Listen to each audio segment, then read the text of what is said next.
Selon une étude publiée dans la revue scientifique Nature Climate Change en 2018, le tourisme est à l'origine de combien de pourcents? On est à 8% des émissions de gaz à effet de serre dans le monde. Alors face à ce constat, devons-nous nous priver de voyager, d'aller à la rencontre de l'autre et de ses cultures, de s'ouvrir au monde?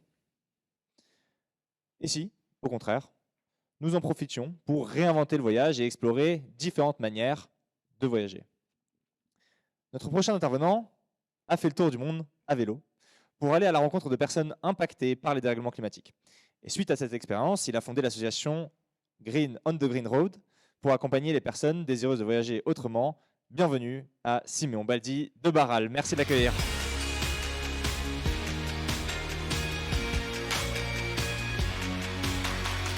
Bonsoir à toutes et à tous. Ne perdez plus votre temps dans l'avion. C'est le message que j'aimerais vous faire passer et aussi vous ouvrir à vous permettre d'autres transports au sens propre comme au figuré. Et peut-être que certains, en m'entendant, se disent que je plane bien haut, ce qui est un comble, et pourtant je vous parle d'expérience. Parce que c'est quoi perdre ou gagner du temps, finalement? Moi, j'ai expérimenté ça, cet autre rapport au temps, quand je suis parti rouler autour du monde à vélo pendant plus d'1 an pour questionner les réalités du dérèglement climatique. Mais avant ça, c'était déjà quelque chose qui me travaillait dans ma façon de voyager. J'avais commencé à expérimenter cet autre rapport au temps. Je ne sais pas pourquoi ça ne veut pas passer à la slide suivante, peut-être que... C'est tout bon, merci. En faisant du stop, en étant étudiant, en fait, j'ai commencé à me mettre au stop au début un petit peu pour faire des économies, pour partir barouder tout en... parce que ça me coûte pas très cher, et puis après j'y ai pris goût, en fait, à la rencontre pendant le voyage en stop. Vous imaginez pas le nombre de personnes et d'histoires qu'on peut avoir en une journée de stop. On passe de l'entrepreneur, chef d'entreprise dans sa belle voiture, à quelqu'un hippie qui conduit pieds nus, et on passe d'une histoire à l'autre comme ça et on rentre intensément dans ces histoires. Donc moi j'ai parfois l'impression que la vie me fait presque des blagues en faisant du stop, et c'est pour ça que j'appelle ça les facéties du stop. Et ça, j'ai pu ensuite, c'est même en stop que j'ai eu la personne qui m'a convaincu de partir faire un tour du monde à vélo. Et je suis parti avec mon cousin sur 1 an de voyage. Alors, on avait peu expérimenté le vélo, mais on se disait, on va partir et on va aller à la rencontre, et on va aussi se questionner sur le dérèglement climatique. Vous voyez, dans un vélo, on part avec peu. Donc, pendant 1 an, notre maison était 5 sacoches, tout au plus, 5 sacoches chacun, et on arrivait le soir fatigué chez les gens avec notre passeport. C'était un peu notre fatigue et notre effort, et ça c'était assez incroyable en termes de rencontres, parce que tout le temps on se retrouvait invités chez les gens, 3/4 des nuits on les a passées chez l'habitant. Donc énormément de rencontres, parfois même des petits déjeuners au bord de la route, comme ça, les gens qui nous alpaguaient et qui nous disaient « venez, venez ». Gel en turc, et venez chez moi, venez prendre un thé, venez passer un moment. Peut-être l'histoire qui m'a marqué, en tout cas, c'est on s'apprêtait en Turquie à passer un col à 2400 mètres d'altitude, et il faisait particulièrement froid. On avait notre tente, mais c'était pas tout à fait suffisant. Donc on arrive, il fait nuit dans un village, et donc on commence à se demander où est-ce qu'on va pouvoir dormir. On demande un petit peu aux gens, avec les quelques mots de vocabulaire qu'on avait. Et là, tout le monde allait à la mosquée, donc impossible de trop demander. Il y a juste ce monsieur qui nous fait comprendre, restez ici, restez dans ce magasin, je reviens, et voilà. Donc on avait à peu près compris ça. On l'attend pendant une bonne demi-heure, qui nous a semblé être 1 heure. On se demandait s'il fallait pas quand même qu'on aille camper quelque part et qu'on se débrouille. Et puis il revient, tout guilleret, puis il nous emmène chez lui. C'était en bas de chez lui, donc dans une étable. Il commence à installer un ballot de paille, puis un tapis, et puis il revient avec de la nourriture. Et finalement, nous, on se demandait tout le long, est-ce qu'on va vraiment pouvoir dormir là? Et on a passé une superbe soirée dans sa cave, dans son étable finalement. Et on l'a vu sauter sur le lit qu'il avait fait, donc sauter vraiment sur le dos, comme ça, comme le ferait un gamin. Le lendemain matin, on lui a demandé son âge, il avait 74 ans. Donc assez impressionnant et une hospitalité assez incroyable. Ça, c'est des moments qui sont marquants et qui font qu'en un an, j'ai eu l'impression de vivre 5 ans de plus, d'apprendre plus de choses qu'en 5 ans d'études auparavant. J'ai étudié en ingénierie civile avant de partir voyager.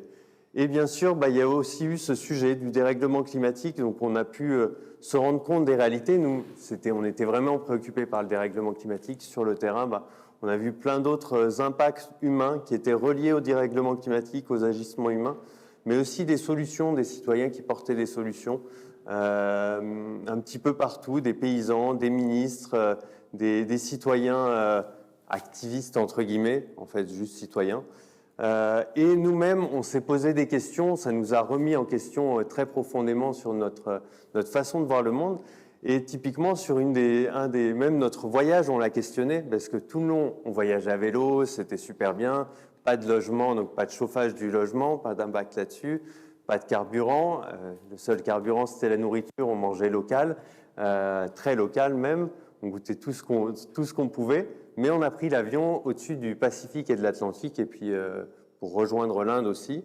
En fait, on a eu un impact carbone qui était équivalent à un Français moyen pendant un an. Donc, tout le voyage, un an de voyage vraiment bas carbone, et puis 4 jours d'avion, paf, pas de trac. 7 tonnes de carbone chacun, donc on a compensé. Alors, je dis 7 tonnes, depuis en plus, en regardant un peu les calculs, on est probablement à plus avec les traînées radiatives de l'avion. Il y a une partie qui n'est pas prise en compte encore par tous les modèles de calcul, donc c'est probablement plus d'impact climatique. Et nous, on a choisi de replanter des arbres pour compenser. On voulait tester cette solution, savoir ce que ça valait. J'en reste pas surconvaincu. Je trouve que les arbres, ils vont mettre longtemps à pousser, alors que notre impact, on l'a eu sur le moment. Que de toute façon, on ne sait pas trop ce qu'ils deviendront à la longue. Et que l'idéal, c'est quand même de ne pas avoir d'impact. Il n'empêche qu'on a voulu aussi que ce questionnement, le faire apparaître dans notre documentaire. Et ça, c'était vraiment quelque chose d'important. Pas se dire « Ah, on a fait un tour du monde à vélo, c'est ce qu'on vend à tout le monde. » Puis discrètement, si quelqu'un nous demande « Bah oui, on a pris quand même l'avion. » Non, on l'a assumé. On aimerait bien que beaucoup plus assument ce côté-là et questionnent. Je trouve que c'est déjà une avancée de dire on se pose des questions sur notre impact environnemental. Et après, on a aussi été jusqu'au bout de la démarche d'un documentaire. Donc, ça a été des temps très longs devant un ordinateur, par exemple, pour moi qui ne suis pas réalisateur de documentaires. Mais on s'est dit qu'on avait un peu une dette là-dessus et qu'il fallait vraiment partager ce qu'on avait vécu et aussi les témoignages de personnes dans les pays émergents qu'on avait entendus. Donc, d'où le documentaire On the Green Road qui dure 80 minutes et que je suis allé aussi beaucoup diffuser. Plus de 400 diffusions, en allant aussi à la rencontre du public, en discutant, en ayant parfois aussi des climato-sceptiques en face de moi. C'était les moments les plus intéressants. J'avais des petits moyens quand même de leur dire, si le dérèglement climatique, au cas où c'est pas l'humain, mais le plastique, la déforestation, la biodiversité, peut-être qu'il faut qu'on fasse quelque chose. Voilà, je digresse. Mais il y a aussi eu derrière cette idée-là de pas faire le travail tout seul et se dire peut-être qu'il y a d'autres voyageurs, d'autres voyageuses qui ont envie aussi de partager des récits, et on va les aider, on va les accompagner. Et donc l'association On the Green Road a grandi autour de ça, de ce cercle que vous voyez ici. On accompagne des voyageurs et voyageuses qu'on appelle explorateurs et exploratrices sur des bases d'honnêteté, d'ouverture d'esprit, de partage d'éco-responsabilité. On les forme aussi à des médias multiples que eux vont vouloir travailler pendant leur voyage. Et ensuite, on les aide, quand ils sont de retour, à se diffuser, à trouver des lieux de diffusion. Donc, on a un festival du voyage engagé qui fera sa 7e édition là, à Lyon, mais aussi dans les quartiers prioritaires, les entreprises, programme intergénérationnel aussi entre les campus et les EHPAD. Voilà, et puis on se dit que ça va réinspirer des nouvelles personnes et qu'on sera de plus en plus nombreux aussi à partager ce genre de récit. L'idée, c'est de faire effet boule de neige, tant qu'il en reste encore un petit peu, mais bon. Et que ces explorateurs et exploratrices partagent ces récits. Anne-Sophie Novelle, tout à l'heure, parlait de ça. Moi, je pense que les récits de voyage sont aussi un vecteur, parce que souvent, ça véhicule l'imaginaire de la liberté, de l'exploration. Montrer que ça aussi, ça participent à la réflexion sur les questions environnementales. Un petit exemple, le projet PAMACÉ, deux filles qui sont parties. Alors, une restait en France en stop, l'autre est allée au Cap-Vert en bateau stop et elle s'interrogeait sur les plantes médicinales et comment des populations fonctionnaient et s'automédiquaient en grande partie grâce à ces plantes.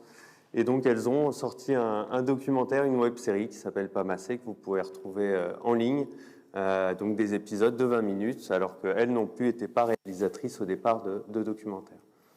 J'en aurais plein d'autres, mais voilà. Et moi, c'est quelque chose qui m'a marqué après mon retour, c'était par contre tous ces gens qui me disaient « Bon, quand est-ce que tu repars là? Ça y est, t'es voyageur, c'est estampillé, donc quand est-ce que tu repars ?» J'en ai même qui me proposaient de partir voyager avec eux, voire qui m'offraient des possibilités de partir en avion, ou aussi pour projeter mon documentaire. Donc par exemple, j'avais une opportunité pour aller le présenter à l'Alliance française de Lima et puis d'avoir un aller-retour payé. Bien sûr, je répondais non, mais ça m'a questionné, cette insistance pour reprendre l'avion, le côté voyage égale avion. Et moi, j'avais eu cette prise de conscience, je ne voulais pas reprendre l'avion à n'importe quel moment, n'importe comment. Et ça, c'est vraiment quelque chose qui m'interroge beaucoup. C'est ce rapport qu'on a au voyage, parce que c'est étonnant quand même. Nous, on voit que de voyager en mode doux, ça permet la rencontre, l'intensité, l'immersion, l'apprentissage, la reprise en main de son temps. Et qu'en face, on accole le voyage forcément à la rapidité, alors que cette rapidité aussi peut gommer les cultures, peut participer à la prédation des espaces de biodiversité, parfois aussi justement aider à générer des zoonoses, des pandémies, et parfois les diffuser aussi, parce que c'est le voyage aussi qui les diffuse. Enfin, pour ça, je renvoie vers Marie-Monique Robin qui a fait un documentaire assez génial. Ça peut aussi participer aux inégalités. On est une toute petite partie de la population mondiale à avoir pris déjà l'avion, peut-être 10-15%. Et il y a peu de reversion des revenus du tourisme sur place. Et puis, bien sûr, cet impact du dérèglement climatique qu'on ne pourra pas enlever. L'avion, bien sûr, il y en a qui parlent. Moi, j'ai des amis qui sont là à me dire « Mais si, l'avion de demain, il arrive, l'avion à hydrogène, l'avion électrique. » Mais en fait, non. La réalité, très clairement, c'est un énorme non. Si ça arrive, c'est en 2040 et il sera nettement trop tard. Et encore, si jamais ça pouvait arriver. Donc maintenant, il faut vraiment poser la question de l'avion. Et ce qui est étonnant, c'est que, peut-être vous, quand est-ce que vous avez déjà vu pour la dernière fois une pub pour l'avion? Peut-être que c'était en arrivant dans le métro, peut-être que c'était un autre moment en venant, mais en fait, on en voit très souvent des pubs pour l'avion qui expriment l'exotisme. Et donc, on a réduit nos imaginaires à voyager égale l'avion. Et ça, je trouve ça assez hallucinant. Et moi, mon envie, c'est de vous réouvrir à d'autres imaginaires du voyage et de se rendre compte qu'en fait, il y a plein de façons de voyager et que le voyage, ça peut être l'avion, mais ça peut être d'autres modes de transport. C'est pour ça qu'on a créé cette carte du voyage à impact positif avec l'association qui incite à d'autres façons de voir le voyage. Et je vais vous en énumérer quelques-unes pour vous donner un petit peu, pour vous ouvrir un peu ce spectre. Donc bien sûr, il y a les trains. Et en fait, en Europe, on a une variété incroyable de moyens de se déplacer en train. Alors certes, il est trop cher, il faudrait que les politiques se bougent un petit peu, mais n'empêche qu'on a une richesse incroyable de réseaux de trains. Et encore, on n'a que les grandes lignes. On a aussi des trains de nuit, et il y en a qui reviennent. Et en Europe centrale, il y en a beaucoup qui existent. En Italie, on n'y pense pas forcément.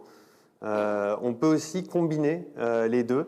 Et ça, c'est assez incroyable. Aujourd'hui, je ne sais pas si vous avez suivi, mais il y a des nouveaux acteurs qui arrivent là-dessus, Molo ou Rail, qui proposent de trouver des trajets avec différents moyens de transport et de combiner, par exemple, aller en Grèce sans prendre l'avion, aller au Portugal sans prendre l'avion.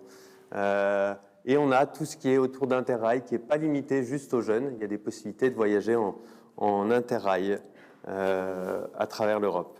Donc on est très loin du train-train quotidien qu'on pourrait imaginer autour du train. C'est des paysages, de l'inattendu, de l'aventure au fil des jonctions un petit peu différentes qu'on peut imaginer.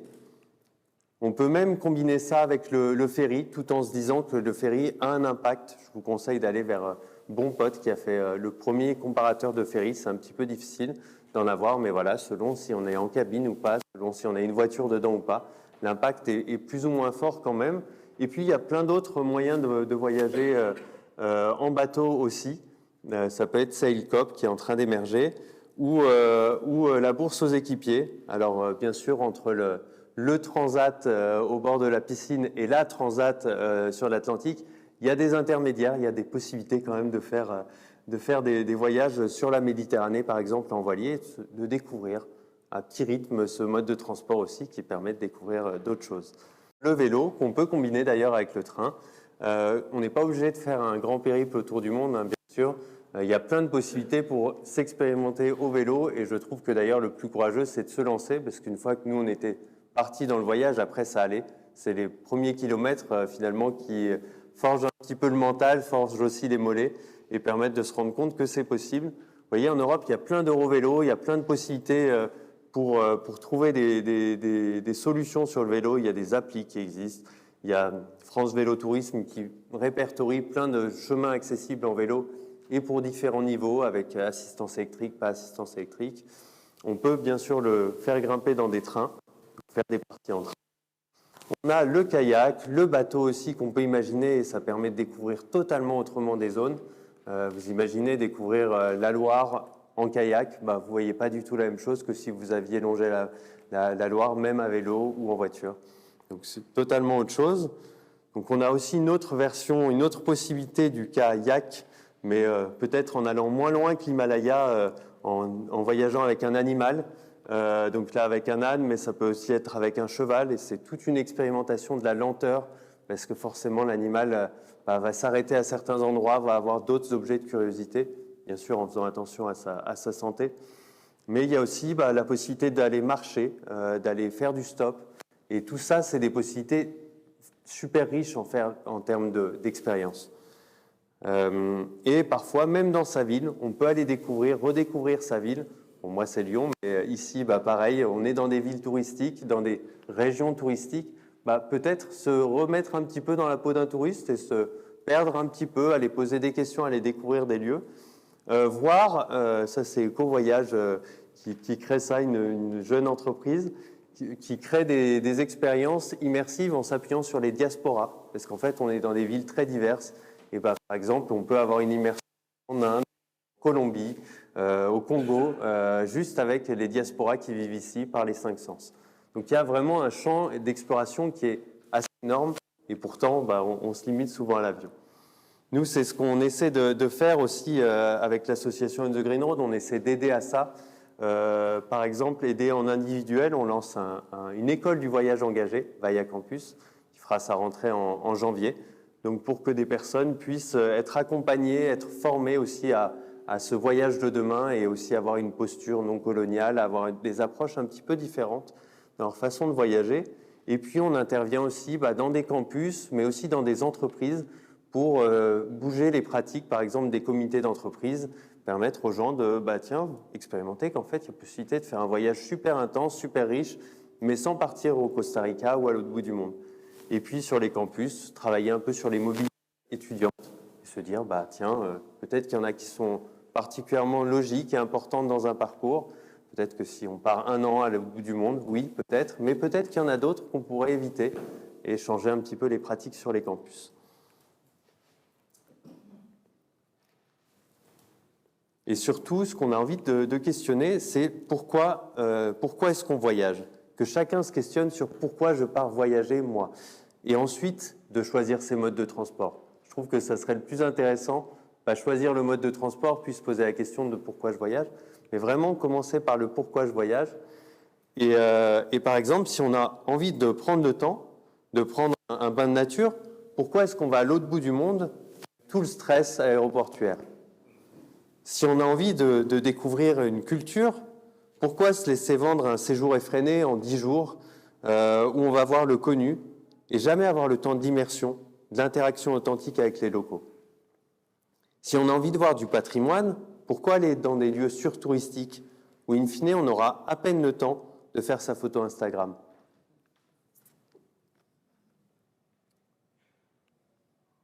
Et maintenant, je vais vous inviter à faire un petit exercice, à vous, peut-être soit en fermant les yeux, soit en restant comme ça, comme vous êtes, à imaginer votre prochain voyage. Et à vous poser la question de qu'est-ce que j'attends dans ce voyage? Qu'est-ce que j'attends de ce voyage? Quelle rencontre, peut-être?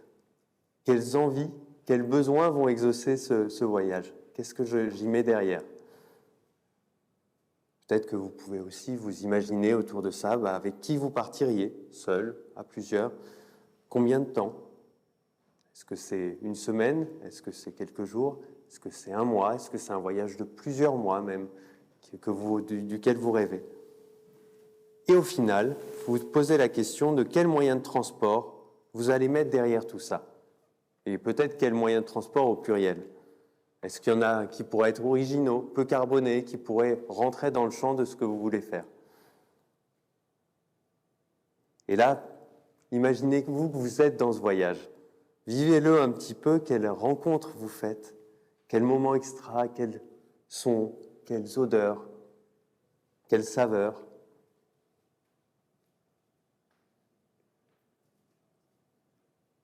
Ça y est, maintenant vous l'avez vécu, vous l'avez fait. Vous revenez enrichi, apaisé et plein d'anecdotes à partager. J'aime toujours l'idée qu'après un voyage, on puisse un peu être le père ou la mère castor.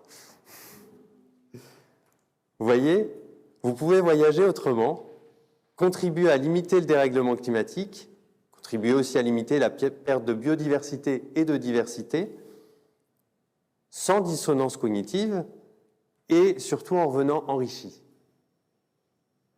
Et on peut tous continuer à voyager en respectant la planète. Par exemple, en voyageant autrement, moins souvent, plus longtemps, pour le lointain, tout en se permettant des escapades beaucoup plus locales, quand on a envie de s'évader. Alors à l'avenir, voyagez bas carbone pour plus d'intensité et de créativité. Merci.